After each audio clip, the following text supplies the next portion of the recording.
오늘 시간에는 요한복음 2장 1절 이하의 말씀을 가지고 가나에 혼례가 있어 라는 제목으로 잠시 말씀을 증거하도록 하겠습니다. 지금 우리는 계속해서 가나의 혼인잔치에서 베푸신 예수님의 첫 번째 이적이자 표적을 살펴보고 있는데요. 포도주가 다 떨어졌습니다.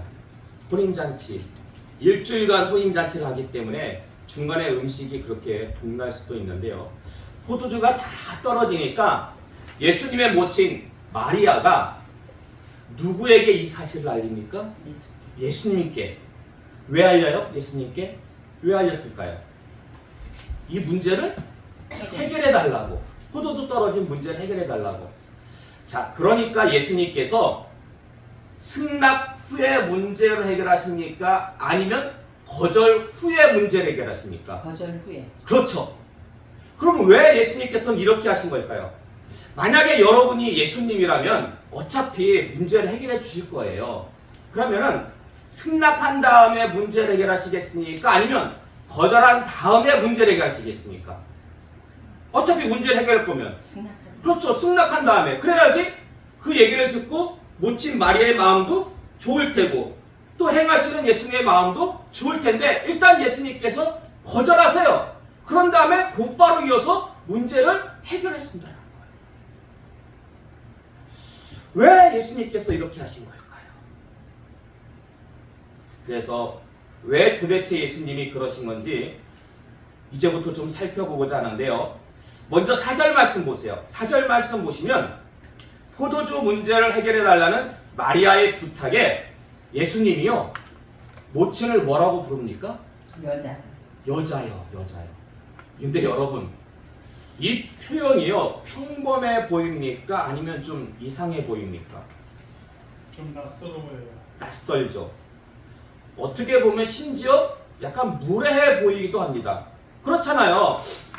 만약에 여러분의 자녀가 여러분에게 엄마에게 여자요, 아빠에게 남자요, 혹은 여러분이 부모님에게 여자요, 남자요 이런 표현을 쓴다면은 그 듣는 부모님의 기분이 어떠실까요? 이 녀석이 뭘 잘못 먹었나? 밖에 나가가지고 무슨 일이 있었나? 왜 갑자기 엄마 아빠한테 여자요, 남자요?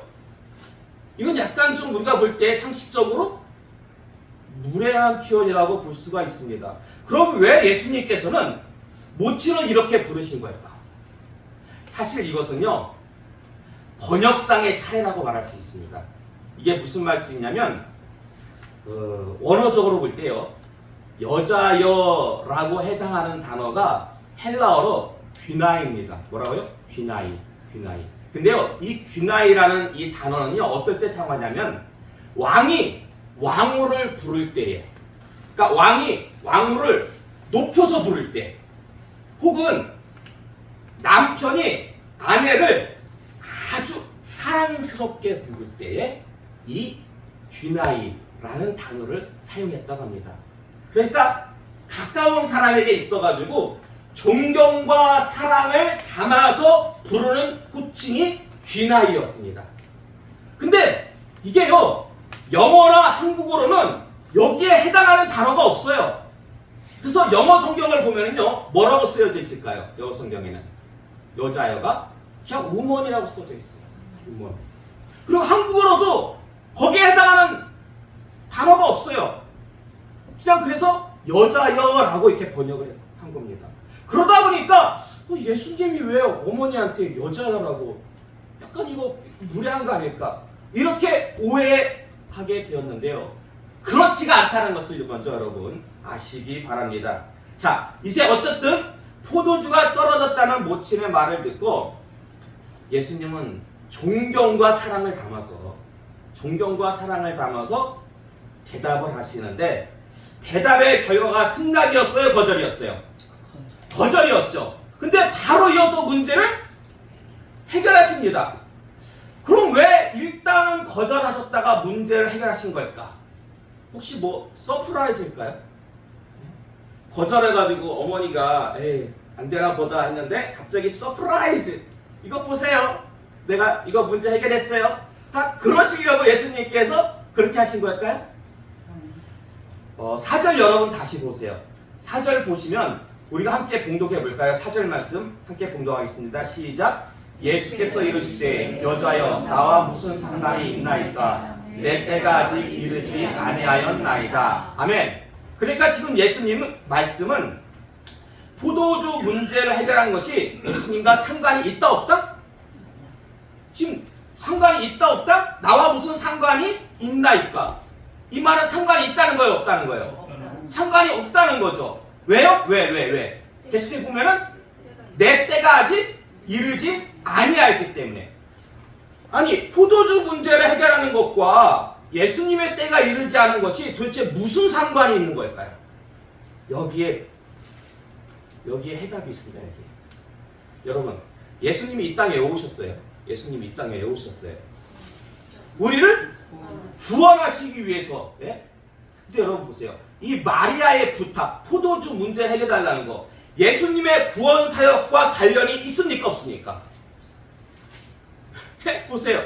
예수님 우리를 구원하시기 위해서 이 땅에 오셨어요. 근데 지금 혼인잔치에서 포도주가 떨어졌어요. 그래서 예수님께 그 문제를 해결해 달래요. 그럼 예수님께서 그 포도주 문제를 해결하는 것과 예수님이 우리를 구원하시는 것과 상관이 있습니까, 없습니까? 아무런 상관이 없어요. 그 포도주 문제를 해결하는 것은 그저 인간적인 요청이었어요.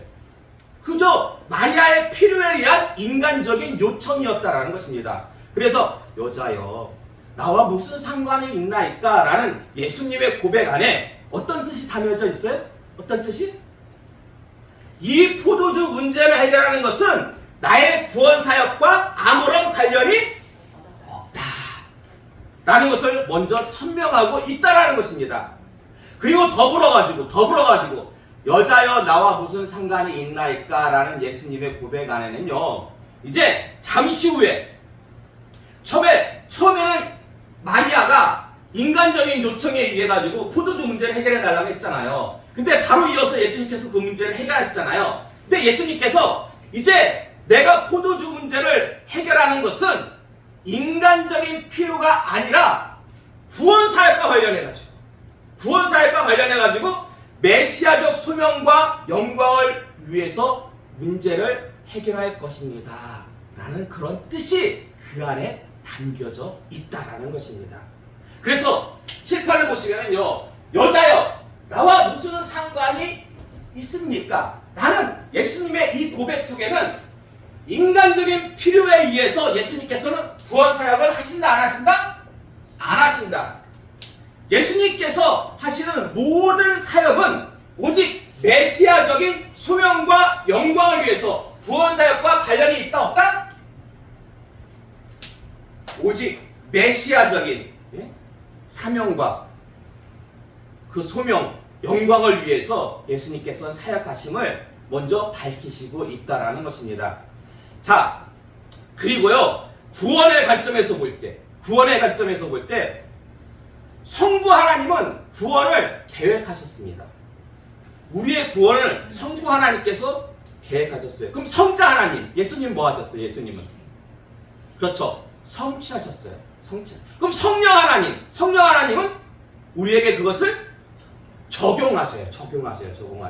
근데요, 요한복음 3장 34절의 말씀 볼까요? 주보 보세요. 요한복음 3장 34절의 말씀 함께 봉독하겠습니다. 시작. 하나님이 보내신 이는 하나님의 말씀을 하나니 이는 하나님이 성령을 한량없이 주심이니라. 아멘. 자, 하나님이 보내신 이가 누구예요? 예수님이죠. 예수님은 무엇을 해요? 예수님은 하나님의 말씀을 한대요. 예수님은 자기의 말씀을 하시는 게 아니에요. 하나님의 말씀을 하셔요.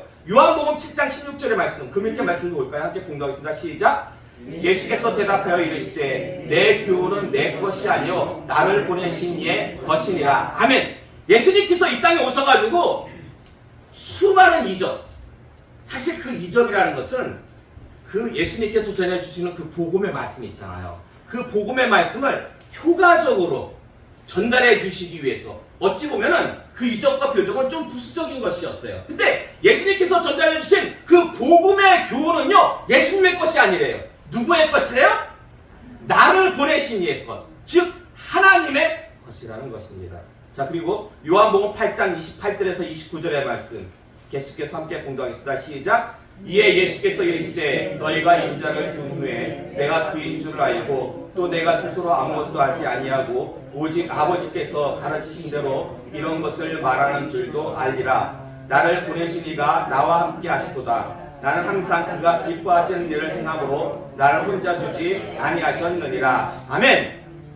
예수님께서는요 스스로 아무것도 말씀하지 않는데요. 스스로 아무것도 하지 않으시고 오직 하나님께서 가르치신 대로만, 그리고 항상 하나님께서 기뻐하시는 일만을 행하신다라고 스스로 증거하고 계십니다. 자, 그리고 마지막으로 요한복음 12장 49절에서 50절의 말씀 함께 공부하겠습니다. 시작. 내가 내 자의로 말한 것이 아니요 나를 보내신 아버지께서 내가 말할 것과 이를 것을 친히 명령하여 주셨으니 나는 그의 명령이 영생인 줄 아노라. 그러므로 내가 이르는 것은 내 아버지께서 내게 말씀하신 그대로니라 하시니라. 아멘. 예수님께서 말씀하신 것, 이것은요 예수님 자유로 말씀하시는 것이 아니라 하나님께서 어떻게 말할 것을 친히 명령해 주셨다라는 것입니다. 그러니까 예수님께서 말씀하신 것은 아버지께서, 하나님께서 말씀하신 그대로니라 라고 예수님께서 지금 증거하고 있다는 것입니다.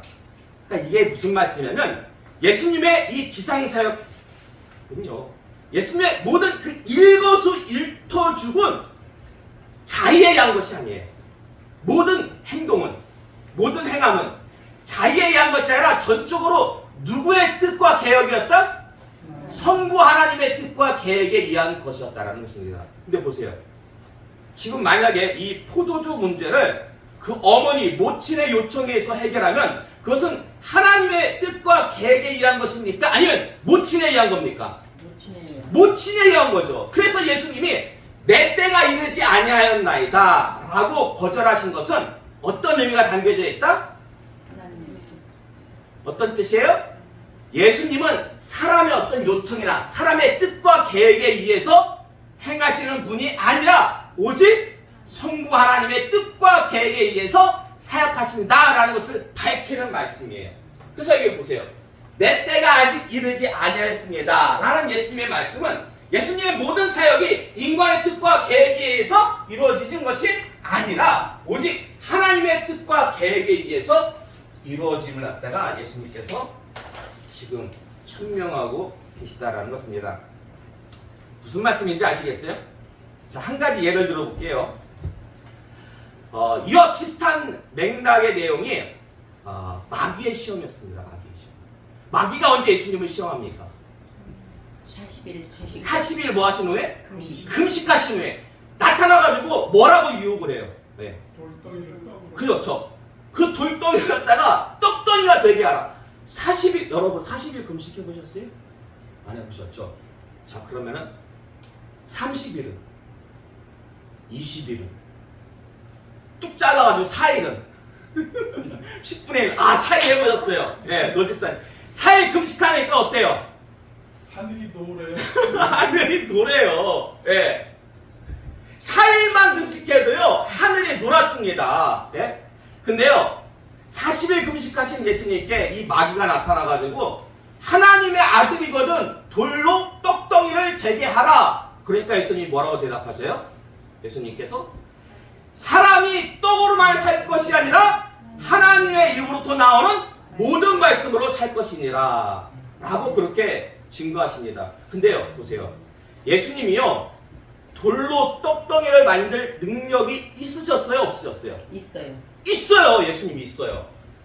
자, 여러분이요 그런 능력이 있어요. 그런 능력인데 여러분이 40일 동안 금식을 했어요. 그러면 앞에 돌덩이로 갖다가 여러분 떡 만드시겠습니까? 안 만드시겠습니까? 아니 마귀의 시험이 없어. 지금 마귀의 시험이 없고 여러분이 40일간 금식을 했어. 금식해서 무지하게 배고파. 그러면 앞에 있는 이 돌덩이로 갖다가 죽을 갖다가 만들 능력이 있다면 만드시겠습니까? 안 만드시겠습니까? 예? 그럼 왜 예수님 안 만드신 걸까요? 왜 예수님은? 예? 자 보세요.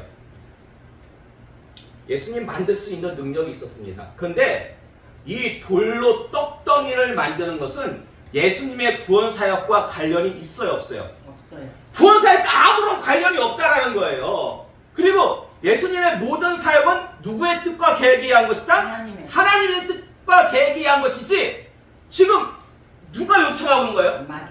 그렇죠. 마귀의 뜻과 계획에 의해서 진행된 것이 아니었기 때문에 예수님께서는 거절을 하셨다라는 것입니다. 자, 어쨌든 여자 나와 무슨 상관이 있나이까 내 때가 이르지 아니하였나이다 라는 예수님의 말씀, 정말 그 안에 보니까 아주 심오한 뜻이 담겨져 있죠. 아주 심오한 뜻이 담겨졌어요. 그러면 예수님의 모친 마리아는 이 예수님의 말씀을 갖다가 온전히 이해했을까요? 온전히 이해하지 못했을까요?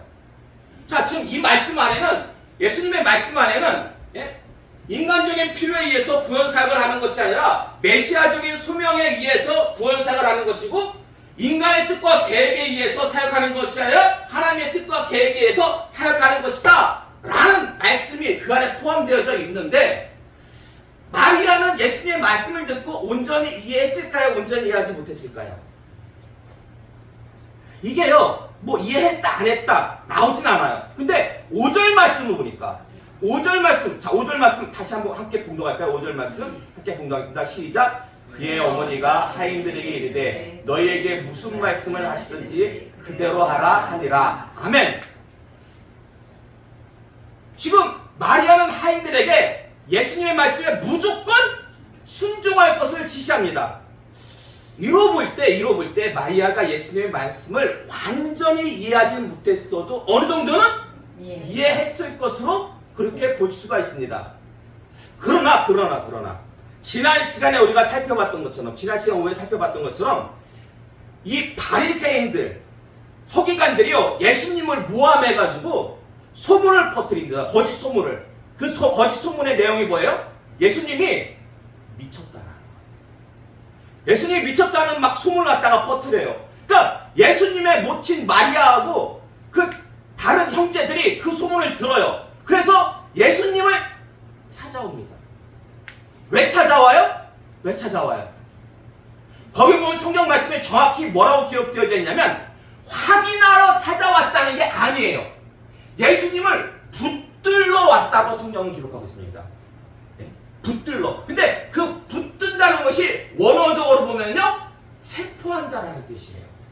그러니까 우리식 요즘식으로 쉽게 표현하면은 예수님이 미쳤다는 소문을 듣고서는 진위 여부도 확인하지 않고 예수님을 체포해가지고 어디다 집어넣으려고? 왜 감옥에다 미쳤으면 병원에다 집어넣어야지. 왜 감옥에다 집어넣어요? 여러분 주변에 미친 사람 형제 중에 누가 약간 좀 정신이 이상하면 감옥에 집어넣습니까? 정신병원에다 집어넣으려고 체포해가지고 그런 의미예요. 아니 근데 뭐가 좀 앞뒤가 안 맞죠? 지금 가나의 혼인잔치에서는 예수님의 말씀을 온전히 이해했기 때문에 예수님이 메시아이신 걸 갖다가 그래도 마리아가 어느 정도 인식했기 때문에 하인들에게 무조건 순종을 하고 있는데 왜 그런 소문을 듣고 진위 여부도 확인하지 않게 예수님을 갖다가 붙잡으러 온 것일까? 근데요 이런 경우가 마리아뿐만 아니라 세례 요한에게도 있습니다. 요한복음 1장 29절과 34절의 말씀 볼까요? 요한복음 1장 29절과 34절의 말씀 함께 공독하겠습니다. 시작. 이튿날 요한이 예수께서 자기에게 나오심을 보고 이르되 보라 세상죄를 지고 가는 하나님의 어린 양이로다. 내가 보고 그가 하나님의 아들이심을 증언하였노라 하니라. 아멘. 세례 요한이 예수님을 딱 보고서는요 뭐라고 증거하고 있습니까? 지금 세상죄를 지고 가는 하나님의 어린 양이다. 하나님의 아들이다. 한마디로 얘기해서 저분이 바로 오신 메시아다라고 지금 제자들 앞에서 공표를 합니다. 근데요 마태복음 11장 2절에서 3절의 말씀 볼까요? 마태복음 11장 2절에서 3절의 말씀 함께 공독하겠습니다. 시작. 요한이 옥에서 그리스도께서 하신 일을 듣고 제자들을 보내어 예수께 여짜오되 오실 그이가 당신이오니이까 우리가 다른 일을 기다리오리이까. 아멘. 세례 요한이요 제자들을 예수님께 보냅니다. 보내가지고 예수님께 묻습니다. 오실 메시아가 당신입니까?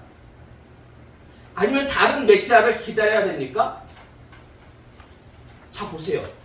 세례 요한은 분명히 제자들 앞에서 예수님이 하나님의 아들이요 메시아라고 그렇게 선포했어요.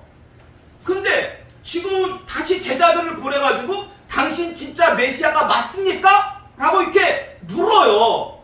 그러면 세례 요한이 이렇게 질문하는 의도나 마리아가 사람들의 소문을 듣고 예수님을 붙들러 온 이유, 무엇 때문이에요? 무엇 때문? 그 마음에 무엇이 들었기 때문에? 의심이 들었기 때문에. 의심이 들었기 때문에. 그렇다면 의심으로 인해서 믿음이 흔들린 원인 어디에 있습니까? 그 원인. 마리아가 무엇을 듣고? 소문 듣고 의심이 생겼어요.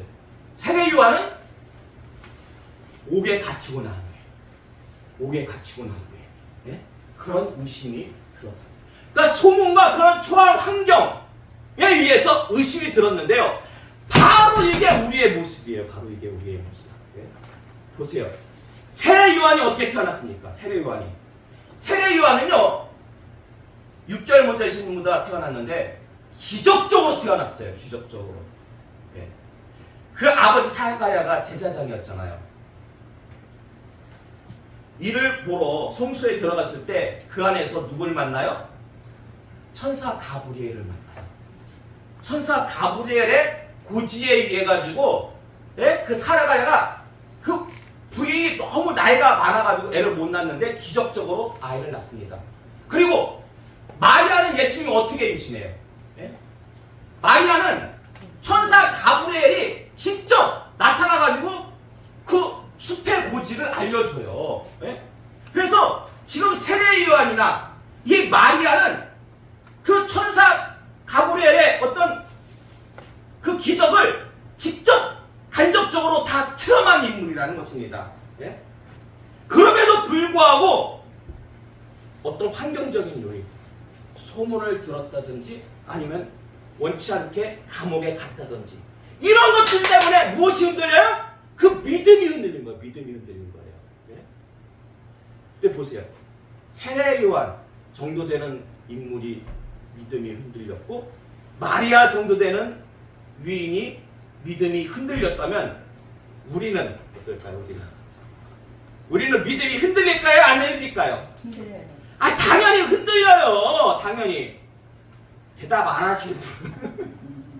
대답 안 하시는 분은 자신이 있나 보네. 나는 세례 요한보다 마리아보다 나는 더 믿음이 굳건하다. 다 흔들립니다. 흔들려요.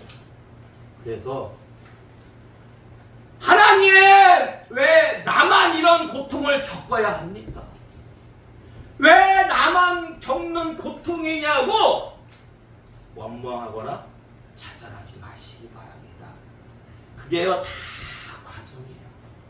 무슨 과정이에요? 연단의 과정이에요. 연단의 과정. 그런 연단의 과정을 통해서 금과 같은 믿음이 생기는 거예요.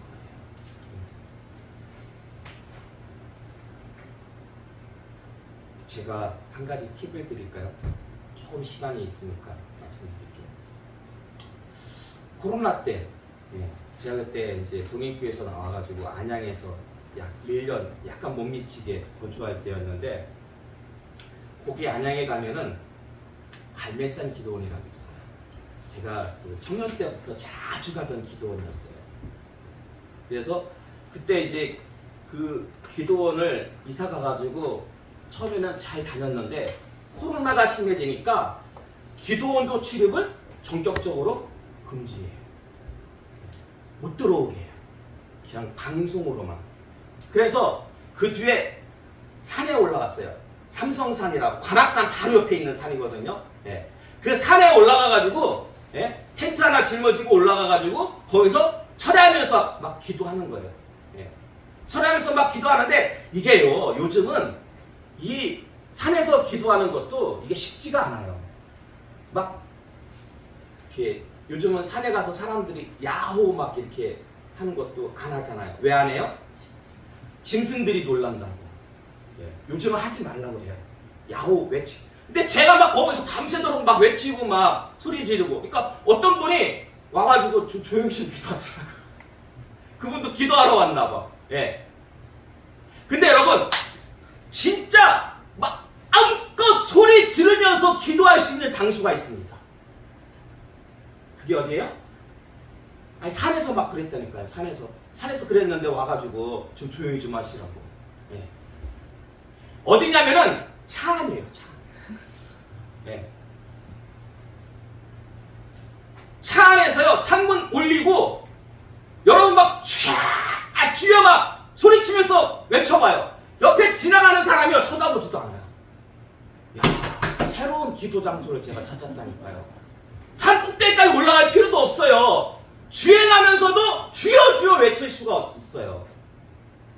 사실 기도라는 게 하나님께서 우리에게 요구하시는 것은 간절함이 있잖아요. 정말 아이가 급할 때 아빠!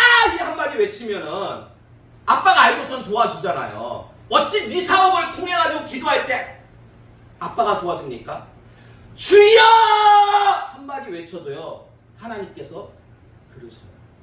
근데 급하면 급할수록 어때요? 큰 소리가 나오게 돼 있어요. 그러니까 여러분 급할 때는 차 안에서 창문을 다 올리고 아주 크게 주님을 외쳐보시기 바랍니다. 그러면 응답 주신다니까요. 좀 응답 받았잖아요. 뭐라고? 내려가라고. 진짜 하나님의 음성은 제 평생에 한번 내려가라.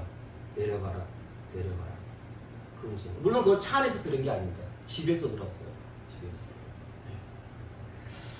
부디 이 시간 나오신 여러분은요 믿음이 흔들릴 때마다 더욱더 기도하시고 말씀 붙잡으시기 바랍니다. 기도하고 말씀 보시기 바랍니다. 그래서 흔들려 넘어지는 것이 아니라 비록 흔들릴지언정 흔들리는 게 정상이에요 여러분. 내 믿음 왜 이렇게 약하지? 나 이것밖에 안 돼?